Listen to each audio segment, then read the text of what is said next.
Hey everybody, here we are on a beautiful fall Saturday afternoon in North Georgia.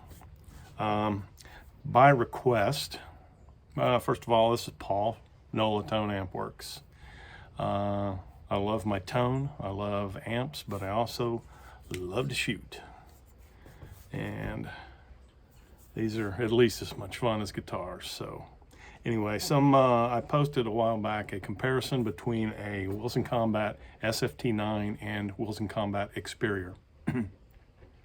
And a couple people requested that I do a review of the SFT9 because it's relatively new and there are not a lot of videos on YouTube. So that's what I'm going to do. First of all, we're no magazine. Clear. Okay. Well, first of all, what draws me to this pistol? Well, and what are the options? Well, first of all, in a semi-automatic, magazine-fed pistol, you've got a variety of options. You got your Glocks and any number of other designs that are similar to that, the Walther, Smith & Wesson, just any number of striker fired pistols. They have the trigger safety arrangement, and they're typically polymer and great pistols. There's nothing wrong with them, but I took a liking to the action of the trigger of the 1911. It's just a crisp, almost like they say a breaking of a glass rod. The single action only action is it's very simple and very direct. So I've taken a liking, and if you're watching this, there's a chance that you've probably been bit by that same bug. The other thing to notice is the action of the trigger goes straight back. If you can see that, it goes straight back. There's no pivot. It's a straightforward back motion. Whereas my P365 XL, also clear. Okay, these types of pistols have a hinged action up at the top. Neither good nor bad, but it is what it is. And I actually like this gun a lot. I actually shoot this gun pretty well. But when we're talking, or we could, we're going to talk about handguns, we also talk about what calibers. This is a 45 ACP, also clear. Springfield Garrison. Considering if you're going to use a handgun for self-defense, and if you're going to, especially if you're going to carry it, you need to train.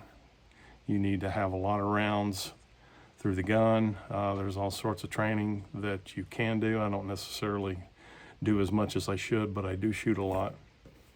And you need to become very familiar with your firearm that you're going to use for self-defense so that you know what it's going to do if it ever has to come out, God forbid.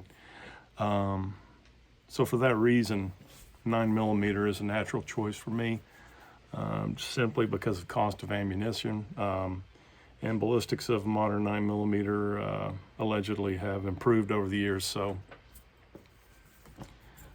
we'll talk in terms of 9mm. I love 45 ACP, I truly do, but it's a little bit more cost prohibitive to do the proper kind of training. So for now, we're talking 9mm. So what do you want in 9mm? Well, one of the benefits is a smaller cartridge means you can get more capacity. Now, this is my Dan Wesson Pointman 9. This is also unloaded, clear. This is a wonderful pistol. What do we love about this 1911 platform? Well, that trigger, it's the same deal. But we also love the ergonomics. I don't know, John Moses Browning. It's kind of like vacuum tubes. He kind of had it right the first time, for me, in my opinion anyway. Just the way it points naturally. You bring the gun up and you're naturally on target. And I don't know, it just works for me. But this is a full-size 5-inch 1911, chambered in 9mm.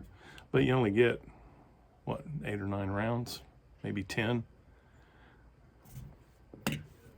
I can get 12 in this from a flush mount magazine. So it weighs about half of what that weighs, and it's a lot smaller. And I shoot it well as well. So the question really is capacity. Well, how do I get a 1911 style manual of arms, which I really love a 1911. I love the thumb safety. I love the way these work. They feel great.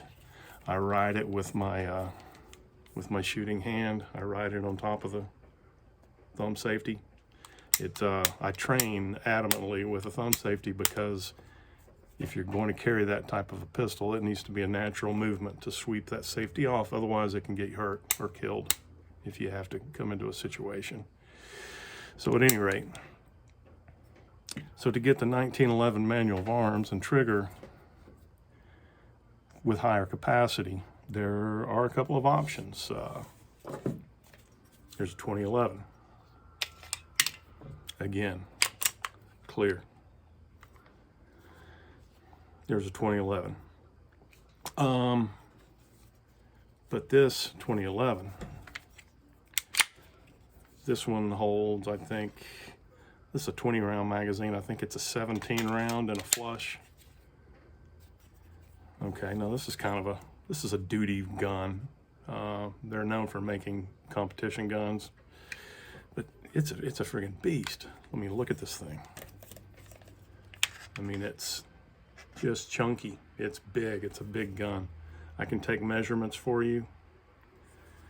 I'm not going to do that right now, but just to feel this grip, I like it. I like it, but it's bigger than what I would like, and I will probably go at some point buy a grip module for one of these and mill it down and try to make it a little bit more ergonomic for my personal taste. It's a great gun. It shoots great. But we take an SFT9. Oh yeah, so the 2011, it's a steel slide. This one has an aluminum frame. But then all of this is polymer. So you unbolt these screws on either side, and then unbolt the little screw down here, and the whole thing just slides off. So you've basically got half of a polymer gun, but with a little bit more metal on the frame than, say, a Glock or a typical plastic Wonder gun. Okay, so you have that, and because of that, that tends to be pretty chunky. It has to support the back end of the gun and the bottom end of the gun. Well, the other option, and frankly, there aren't many that I've found, Wilson Combat. Now, granted, you only get 15 rounds. I think they do make an extended magazine, but the flush magazine's 15 rounds. But what you get is, especially with the SFT9, and this is why I prefer this over the Xperior or the EDC X9, which have grip panels. This lower, this frame, and the grip texture, it's all milled into one piece. So you don't have to have a frame with grip panels on top of the frame. So you end up with a slimmer, and for me, and I think for many people, a much more ergonomic grip. And this one has a nice little indentation for the thumb to get access, a little bit easier access to the mag release. And it just feels fantastic. So, you know, if I had to choose between this and this, I would choose this. But I'm in the United States of America, and thank God for that, because I don't have to choose. God bless America. So, Let me see, what else can I say about the SFT9? I think this is a 4 1/4 inch barrel, so it's pretty much a true commander size. Extremely high quality. Notice that the end of the barrel is, or the crown, it's got a, what do we call that? The muzzle here. It's crowned with a bevel down the inside, which protects the end of the barrel, so you don't interfere with your lands and grooves, or at least not nearly as likely to. So you get that on a higher end gun. For example, check out the Springfield Garrison. It has none of that, but it's also, you know, an $800 pistol. So it's 8 or 9. I don't know. It's under $1,000, I believe. Really nice pistol for what it is. But you just don't get those types of touches. The other thing you get with a Wilson Combat, and even better than the staccato, is just the finishing. If you can see, I don't know how well you can see here. This is really nice, and better than the Springfield. This is not an ambidextrous safety here, but it's got this has sharper edges. Staccato is a bit better. It's a bit smoother, a bit easier on the fingers. But take a look at the Wilson Combat. I mean, it's rounded. Just little details like that just make this gun so comfortable. So as you actuate the safety, there is nothing cutting into you whatsoever, either direction. Whereas even the staccato, you can feel it a little bit. It's still very nice, not quite as nice as the Wilson, but this guy here, I mean, I almost want to take a Dremel to this. But, you know, none of these are a real problem because, you know, your hands get used to it. We're not out shooting pistols because we want to have Tiffany gloves on. But I tell you what, it sure is nice to handle this after you're used to handling these other guns. I sent this back to Wilson Combat and had a flat face trigger added. That helps me a lot. See, if you look at the angle of the finger, it's pretty much straight 90-degree angle, which helps a lot. Also, same with staccato. This is an Atlas X line, I think it is. Same deal. The trigger is, now on this, notice how my finger crooks at a different angle. Well, those are little, I mean, I have a little bit of a hook angle to it rather than just a straight 90-degree. So those are small little differences and very nitpicky because, I mean, if you're used to the typical polymer guns, you get what you get, and you can improve a trigger. But when you get into this world, you have the luxury of thinking, well, maybe I want to have a little bit better geometry and get a bit better feeling trigger pull. And this makes a difference. I do shoot this better than I did with the original curved trigger. So it may seem like nitpicking to some, but it does make a difference once you get to this level. And this will have a Holosun on it once I get around to it, although I do want to get used to shooting it just with the iron sights. I just enjoy it so much. But eventually, this one came with the RMR plate, and so that means I'll be able to put a Holosun or any number of other ones. The RMR is probably the most popular cut. So, what else can I say? I don't know. It's just a very well built. The action is just very smooth. Probably need to clean this thing. I've shot it a lot. It's pretty much done with its break-in, so it's time to clean it at this point. I don't clean them during break-in. You do want to break in a pistol like this because these are built to very tight tolerances, and the gun kind of learns to work as a unit as you break it in, so to speak.